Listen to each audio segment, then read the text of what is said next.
তুমি কি কখনো ভেবেছো তোমার মোবাইলের স্ক্রিন আসলে কি দিয়ে তৈরি? তুমি যেটাকে শুধু স্ক্রিন ভাবো, ওটার ভিতরে লুকিয়ে আছে অসাধারণ টেকনোলজি। তোমার মোবাইলের ডিসপ্লে তৈরি হয় লক্ষ লক্ষ ছোট ছোট পিক্সেল দিয়ে, এত ছোট যে খালি চোখে আলাদা করে দেখা যায় না। আর প্রতিটা পিক্সেলের ভেতরে থাকে তিনটা রং, লাল, সবুজ আর নীল। এই তিনটা রং বিভিন্নভাবে মিশে তৈরি করে তোমার দেখা প্রতিটি ছবি, ভিডিও, এমনকি গেমের গ্রাফিক্স।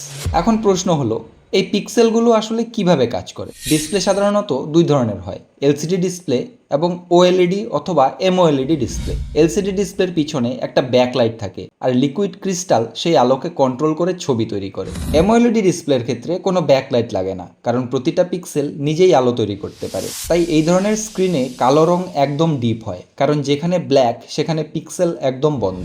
এখন আসল প্রশ্ন হলো, মোবাইলের ডিসপ্লে গরম হয় কেন? স্ক্রিনটা আসলে একটা ছোট্ট লাইট ফ্যাক্টরি। যখন তুমি ব্রাইটনেস বাড়াও, হেভি গেম খেলো বা এইচডি ভিডিও দেখো, তখন এই লক্ষ লক্ষ পিক্সেল একসাথে বেশি আলো তৈরি করতে থাকে। আর যত বেশি আলো তৈরি হয় তত বেশি এনার্জি ব্যবহার হয়, আর সেই এনার্জিই হিটে কনভার্ট হয়।